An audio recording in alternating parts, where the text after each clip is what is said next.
வணக்கம். மதிமுகம் செய்திகள். இன்றைய முக்கிய நிகழ்வுகளை பார்ப்பதற்கு முன்னதாக தலைப்புச் செய்திகளை பார்க்கலாம்.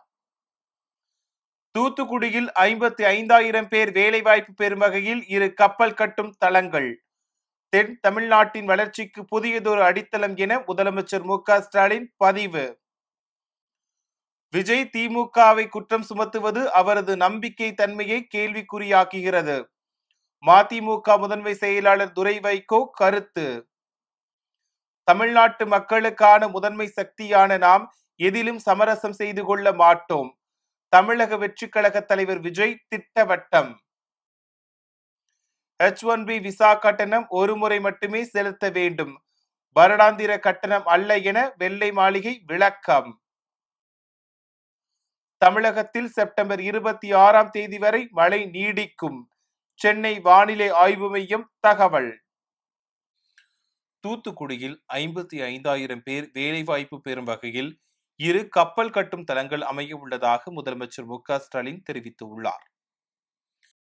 இது தொடர்பாக முதலமைச்சர் மு.க.ஸ்டாலின் வெளியிட்டுள்ள எக்ஸ் பதிவில் சங்க பாடல்கள் சொல்லும் கப்பற்கலையில் தமிழரின் பெருமைமிகு வரலாற்றை என குறிப்பிட்டுள்ளார். இப்போது தூத்துக்குடியில் 30,000 கோடி ரூபாய் மதிப்பீட்டில் 55,000 பேர் வேலைவாய்ப்பு பெறும் வகையில் 2 கப்பல் கட்டும் தளங்கள் அமைய உள்ளன என கூறியுள்ள அவர், தென் தமிழ்நாட்டின் வளர்ச்சிக்கு புதியதொரு அடித்தளமாக இவை அமையும் என தெரிவித்துள்ளார். மேலும் சங்ககால மாலுமிகள் தமிழர் வர்த்தகத்தை கடல்களை கடந்து கொண்டு சென்றனர். இன்று திராவிட மாடல் தெற்கு தமிழ்நாட்டை கப்பல் கட்டும் உலக வரைபடத்தில் இடம் பிடித்து வேலை வாய்ப்புகளையும் வளர்ச்சியையும் உருவாக்குகிறது என பதிவிட்டுள்ளார். தமிழ்நாட்டு மக்களுக்கான முதன்மை சக்தியான நாம் எதிலும் சமரசம் செய்து கொள்ள மாட்டோம் என தமிழக வெற்றி கழக தலைவர் விஜய் தெரிவித்துள்ளார்.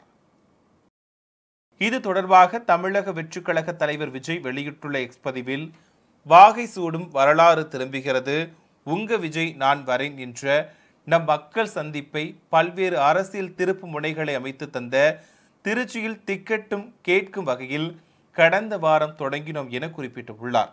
2வது வாரமாக மீனவ சொந்தங்கள் மற்றும் மும்மதங்களை போற்றி மத நல்லிணக்கத்தை பேணி காக்கும் நம் நாகப்பட்டினம் மாவட்ட மக்களையும் உலகுக்கே உணவூட்டும் உழவர் பெருமக்களாகிய திருவாரூர் மாவட்ட மக்களையும் சந்தித்தோம் என தெரிவித்துள்ளார். நம்மை பற்றி ஆள் வைத்து பொய்யான கதையாடல்களை செய்வோர் ஒவ்வொரு நாளும் மக்களிடையே நமக்கு பெருகி வரும் அங்கீகாரத்தை கண்டு அஞ்சி நடுங்குகின்றனர் என கூறியுள்ள அவர், இந்த நடுக்கத்தினாலேயே நாம் நமது மக்கள் சந்திப்பு நிகழ்ச்சிக்கு அனுமதி கேட்கும் பொழுதெல்லாம் யாருக்கும் விதிக்காத கடுமையான விதிமுறைகளை நமக்கு விதிக்கின்றனர் என தெரிவித்துள்ளார். ஆனால் நாம் நம் கொள்கை தலைவர்களின் வழியில் முதன்மை சக்தியாக உண்மையான மக்களாட்சியை அமைத்திட நம் பணிகளை இன்னும் தீவிரப்படுத்துவோம் என பதிவிட்டுள்ளார். மேலும் 1967 மற்றும் 1977 தேர்தல்களில் வெற்றி விளைவை 2026 தேர்தலிலும் நிகழ்த்தி காட்டுவோம் என தெரிவித்துள்ளார். H1B விசா கட்டணம் ஒரு முறை மட்டும் செலுத்த வேண்டும் எனவும் வருடாந்திர கட்டணம் அல்ல எனவும் வெள்ளை மாளிகை விளக்கம் அளித்துள்ளது. அமெரிக்காவில் தங்கி பணிபுரியும் வெளிநாட்டினருக்கு H1B விசா தரப்படுகிறது. H1B விசா மூலம் ஏராளமான இந்தியர்கள் அமெரிக்காவில் பணிபுரிந்து வருகின்றனர். H1B விசாக்களை பயன்படுத்தும் நாடுகளில் 21% இந்தியா முதலிடத்தில் உள்ளது. இன்போசிஸ், TCS உள்ளிட்ட IT நிறுவனங்கள் H1B விசாக்களுக்கான கட்டணத்தை 88 லட்சம் ரூபாயாக உயர்த்தி ட்ரம்ப் அறிவித்தார். இந்நிலையில் H1B விசா கட்டண உயர்வு புதிதாக விண்ணப்பிப்பவர்களுக்கு மட்டுமே பொருந்தும் என வெள்ளை மாளிகை விளக்கம் அளித்துள்ளது. இதனால் அமெரிக்காவில் பணிபுரியும் வெளிநாட்டினர் நிம்மதி அடைந்துள்ளனர். H1B விசா கட்டணம் ஒரு முறை மட்டும் செலுத்த வேண்டும், வருடாந்திர கட்டணம் அல்ல, வெளிநாடுகளுக்கு சென்றவர்கள் அவசரமாக திரும்ப வேண்டாம் எனவும் வெள்ளை மாளிகை அறிவுறுத்தியுள்ளது. மேலும் ஏற்கனவே H1B விசா வைத்திருப்பவர்களுக்கு உத்தரவு பொருந்தாது எனவும் வெள்ளை மாளிகை தெரிவித்துள்ளது. விஜய் திமுகவை குற்றம் சுமத்துவது அவரது நம்பிக்கை தன்மையை கேள்விக்குறியாக்குகிறது என மதிமுக முதன்மை செயலாளர் துரை வைகோ தெரிவித்துள்ளார். திருச்சி விமான நிலையத்தில் மதிமுக முதன்மை செயலாளரும் திருச்சி நாடாளுமன்ற உறுப்பினருமான துரை வைகோ செய்தியாளர்களை சந்தித்தார். அப்போது முதலமைச்சர் வெளிநாடு சுற்றுப்பயணம் சென்றது முதலீடு ஈர்க்க அல்ல, முதலீடு செய்ய என விஜய் பேசியது குறித்த கேள்விக்கு பதிலளித்த அவர், சகோதரர் விஜயை பொறுத்தவரை அவர் எதிர்க்கட்சியாக செயல்பட நினைக்கிறார். அவர் அரசியலுக்கு வந்தது வரவேற்கத்தக்கது, படித்தவர், அவருக்கு பின்னால் இளைஞர் பட்டாளம் உள்ளது எனவும், பொதுவாக அவர் அனைவரையும் குற்றம் சாட்டுவது அவரது நம்பிக்கை தன்மையை கேள்விக்குறியாக்குகிறது என கூறினார். மேலும் அவர் கூறும் சில கருத்துகளில் எனக்கு மாற்று கருத்து கிடையாது என கூறிய துரை வைகோ, குறிப்பாக முதலமைச்சர் வெளிநாட்டு சுற்றுப்பயணம் குறித்து அவர் கூறுவது ஏற்புடையது அல்ல என தெரிவித்தார். சகோதரர் விஜயை பொறுத்தவரைக்கும் ஒரு ஒரு ஒரு எதிர்க்கட்சியை செயல்பட நினைக்கிறாரு. அவர் அரசியலுக்கு வந்து ஏற்கனவே பல தடவை சொல்லியிருக்கிறார், வரவேற்கத்தக்கது. அவர் ஒரு படித்தவர், பின்னாடி ஒரு பெரிய ஒரு இளைஞர் பட்டாளம் இருக்குது, அதெல்லாம் சரிதான். ஆனால் பொதுவாக எல்லாத்தையும் ஒரு குற்றச்சாட்டாக சொன்னது அவருடைய நம்பிக்கைத்தன்மை தான் ஒரு கேள்விக்குறியாங்கிற என்னுடைய கருத்து. சில கருத்துக்களோட எடுத்து மாற்று கருத்து கிடையாது. ஆனால் குறிப்பாக அவருடைய மாண்பு முதலமைச்சருடைய வெளிநாட்டு பயணங்கள் அது போன்ற அவருடைய கருத்து ஏற்புடையது அல்ல. எல்லாருக்கும் தெரியும் தகுந்த ஆதாரங்கள் எந்தெந்த நிறுவனங்கள்லாம் முதலீடு செய்ய போகிறாங்க, எங்கே அந்த முதலீடு செய்ய போகிறாங்கிறது அந்த தரவுகளோடு தான் முதலமைச்சர் பதில் சொல்லியிருக்கிறாரு. ப்ரெஸ் மீட்லையும் பேசியிருக்கிறாரு. கிட்டத்தட்ட 15,000 கோடிக்கு மேலே அந்த தொழில் முதலீடுகள் வர்றதுக்கு உண்டான அந்த புரிந்துணர்வு ஒப்பந்தங்கள் MOUs சைன் பண்ணியிருக்கிறாங்க. அது எந்தெந்த தொழில் நிறுவனங்கிறது முதற்கொண்டு அவர் சொல்லியிருக்கிறாரு. இதில் போய் அந்த மாதிரி ஒரு பேசுறது அவரோட இதுக்கு நல்லதில்லை நான் சொல்லுவேன்.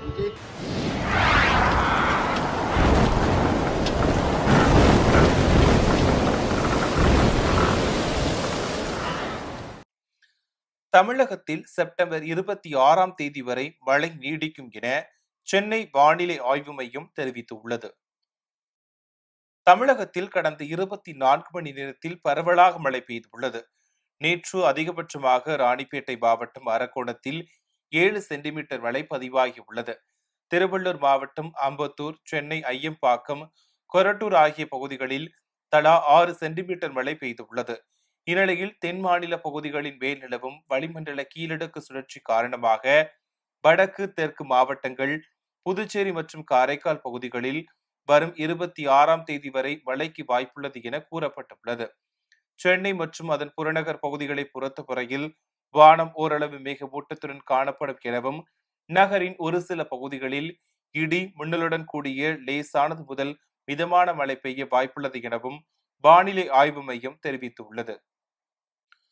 நாகை மாவட்ட தமிழக வெற்றிக் கழக நிர்வாகிகள் மீது போலீசார் வழக்கு பதிவு செய்துள்ளனர். தமிழக வெற்றிக் கழக தலைவர் விஜய் தமிழ்நாடு முழுவதும் சுற்றுப்பயணம் செய்து பிரச்சாரம் மேற்கொண்டு வருகிறார்.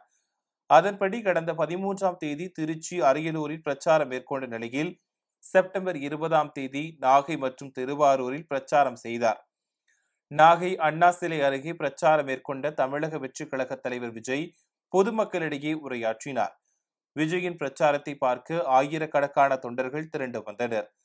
அப்போது காவல்துறை விதித்த நிபந்தனைகளை மீறி தமிழக வெற்றிக் கழகத்தினர் கட்டிடங்கள் மேற்கூரைகளில் ஏறி நின்று கொண்டிருந்தனர். அப்போது விஜய் பேசிய இடத்திற்கு அருகாமையில் உள்ள வேளாங்கண்ணி பேராலயத்திற்கு சொந்தமான மாதா திருமண மண்டபத்தின் சுற்றுச்சுவர் மீது தமிழக வெற்றிக் கழக தொண்டர்கள் அதிக அளவு ஏறியதால் கீழே விழுந்தது. மேலும் சுவற்றின் முன்னால் அமைக்கப்பட்டிருந்த இரும்பு தடுப்புகளும் சாய்ந்து உள்ளது. இதனால் நிபந்தனைகளை மீறி தனியார் சொத்துக்கு சேதம் விளைவித்ததாக தமிழக வெற்றிக் கழக நாகை மாவட்ட நிர்வாகிகள் மீது போலீசார் வழக்கு பதிவு செய்துள்ளனர். பாமக கட்சியின் மாநில இணை பொதுச் செயலாளர் அருள் அக்கட்சியின் தலைமை செய்தி தொடர்பாளராக நியமிக்கப்பட்டுள்ளார். பாமகவில் ராமதாஸ் மற்றும் அன்புமணி இடையே உட்கட்சி போட்டி நிலவி வருகிறது. இதனால் இரு தரப்பினரும் தனித்தனி அணிகளாக செயல்பட்டு வருகின்றனர். இந்நிலையில் பாமக கட்சியின் மாநில இணை பொதுச் செயலாளர் அருள் அக்கட்சியின் தலைமை செய்தி தொடர்பாளராக நியமிக்கப்பட்டுள்ளார். இது தொடர்பாக பாமக நிறுவனர் ராமதாஸ் வெளியிட்டுள்ள அறிக்கையில், மாநில இணை பொதுச் செயலாளர் அருள் பாட்டாளி மக்கள் கட்சியின் தலைமை செய்தி தொடர்பாளராக நியமனம் செய்யப்படுகிறார் என குறிப்பிட்டுள்ளார். இவருக்கு நமது கட்சியில் உள்ள பொறுப்பாளர்கள் அனைவரும் முழு ஒத்துழைப்பு வழங்குமாறு அறிவுறுத்தப்படுவதாகவும் தெரிவித்துள்ளார். தமிழகத்தில் வேறு மொழிகளை திணிக்கவில்லை என மத்திய அமைச்சர் தர்மேந்திர பிரதான் தெரிவித்துள்ளார். சென்னையில் நடைபெற்ற தனியார் நிகழ்ச்சியில் கலந்து கொண்ட மத்திய அமைச்சர் தர்மேந்திர பிரதான் செய்தியாளர்களை சந்தித்தார். அப்போது மத்திய அரசின் ஒப்பந்தத்தை ஏற்றால்தான் கல்வி நிதியை தர முடியும் எனவும், மாணவர்களுடைய நலனை விட உங்களின் அரசியலுக்கு முக்கியத்துவம் தராதீர்கள் எனவும் கூறினார். தமிழகத்தில் மாநில பாடத்திட்ட பள்ளிகளில் தெலுங்கு, உருது, மலையாளம் என பல மொழிகள் பயிற்றுவிக்கப்படுகிறது என கூறிய அவர், மூன்றாவது மொழியாக ஏதாவது ஒரு மொழியை படிக்க சொல்கிறோம். தமிழகத்தில் வேறு மொழிகளை திணிக்கவில்லை. தமிழக பள்ளிகளில் ஏற்கனவே தமிழ், ஆங்கிலம், தெலுங்கு மொழிகள் கற்பிக்கப்படுகின்றன. பல மாநிலங்கள் மும்மொழி கொள்கைகளை பின்பற்றுவதாகவும் தெரிவித்தார். மகாலய அமாவாசையை முன்னிட்டு ஏராளமான பொதுமக்கள் தங்களது முன்னோர்களுக்கு திதி மற்றும் தர்ப்பணம் கொடுத்து வழிபாடு நடத்தினர். மதுரை மாவட்டம் திருப்பரங்குன்றம் அருள்மிகு சுப்பிரமணிய சுவாமி திருக்கோவிலில் உள்ள சரவண பொய்கை தீர்த்த குளத்தில் புரட்டாசி மாத மகாலய அமாவாசையை முன்னிட்டு ஏராளமான பொதுமக்கள் அதிகாலையிலேயே குவிந்தனர். தொடர்ந்து வெற்றிலை பாக்கு, வாழைப்பழம், எள், பச்சரிசி, வெல்லம் உள்ளிட்டவற்றை படையிலிட்டு தங்களது முன்னோர்களுக்கு திதி மற்றும் தர்ப்பணம் கொடுத்து வழிபாடு நடத்தினர். இதேபோல் திருவண்ணாமலை மாவட்டம் செங்கம் அருகே உள்ள செய்யாற்றங்கரையில் புரட்டாசி மாத மகாலய அமாவாசையை முன்னிட்டு ஏராளமான பொதுமக்கள் அதிகாலையிலேயே குவிந்தனர். தொடர்ந்து தங்களது முன்னோர்களுக்கு திதி மற்றும் தர்ப்பணம் கொடுத்து வழிபாடு நடத்தினர். அதேபோல் வேலூர் மாவட்டம் மேல்பாடியில் உள்ள பொன்னை ஆற்றில் மகாலய அமாவாசையை முன்னிட்டு வேத விற்பனர்கள் மூலம் இறந்த முன்னோர்களுக்கு ஏராளமானோர் தர்ப்பணம் கொடுத்தனர். அப்போது ஆற்றங்கரையில் புனித நீராடி வழிபாடு நடத்தினர். பல்வேறு மாவட்டங்களில் நடைபெற்ற நிகழ்வுகளை களத்தில் மதிமுகம் பகுதியில் பார்க்கலாம்.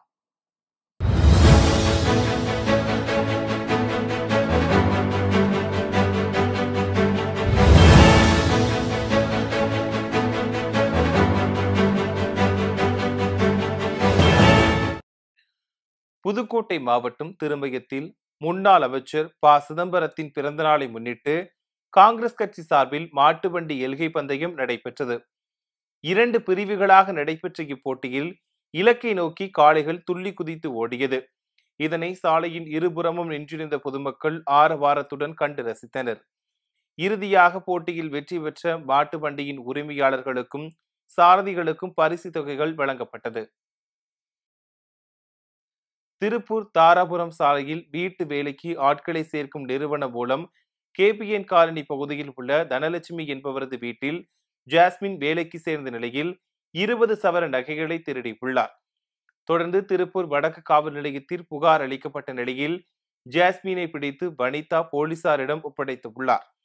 இருப்பினும் 4 பவுன் நகை மட்டுமே இருந்ததாகவும், மீதமுள்ள 14 பவுன் நகையை ஹோம் கேர் நிறுவனத்தை நடத்தும் வனிதா தான் கொடுக்க வேண்டும் என கூறி செல்போன் உள்ளிட்ட பொருட்களை பறித்துக் கொண்டு குற்றப்பிரிவு ஆய்வாளர் ரஞ்சித் மிரட்டுவதாக வனிதா வேதனை தெரிவித்துள்ளார்.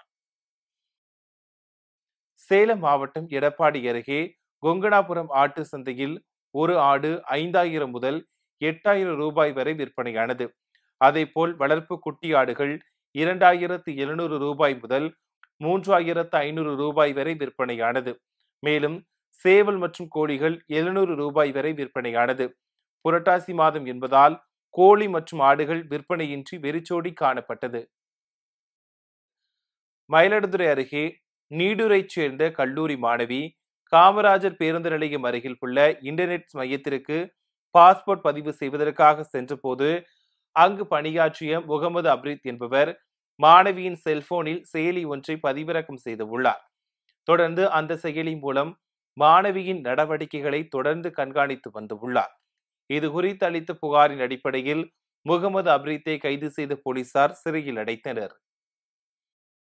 புதுக்கோட்டை மாவட்டத்தில் அமைந்துள்ள அருள்மிகு மனோன்மணி அம்மன் கோவிலில் 42ஆம் ஆண்டு நவராத்திரி திருவிழா தொடங்கியது. தொடர்ந்து முதல்கால பூஜை, கோமாதா பூஜை உள்ளிட்டவை நடைபெற்றது. ராணிப்பேட்டை மாவட்டம் அம்மூர் பகுதியைச் சேர்ந்த ஓய்வு பெற்ற ராணுவ வீரர் கார்த்திகேயன் என்பவருக்கு தனிப்பட்டா வழங்க 37,000 ரூபாயை வாலாஜாபேட்டை நில அளவையர் சித்ரா லஞ்சம் பெற்றுள்ளார். அப்போது அங்கு மறைந்திருந்த லஞ்ச ஒழிப்புத்துறையினர் சித்ராவை கைது செய்தனர். திருவண்ணாமலை மாவட்டம் பக்கிரிப்பாளையம் பகுதியில் அமைந்துள்ள ஸ்ரீ முத்துமாரியம்மன் ஆலயத்தின் பூட்டை உடைத்து அம்மன் கழுத்தில் அணிந்திருந்த தங்கத்தாலி மற்றும் உண்டியல் பணம் உள்ளிட்டவற்றை மர்ம நபர்கள் திருடிச் சென்றுள்ளனர். இதுகுறித்து அளித்த புகாரின் அடிப்படையில் போலீசார் வழக்கு பதிவு செய்து மர்ம நபர்களை தேடி வருகின்றனர். விருதுநகர் மாவட்டம் ராஜபாளையத்திலிருந்து சென்று கொண்டிருந்த தனியார் கல்லூரி பேருந்து காயல்குடி ஆறு அருகே வந்தபோது எதிரே வந்த அரசு பேருந்தின் பக்கவாட்டில் மோதி விபத்துக்குள்ளானது.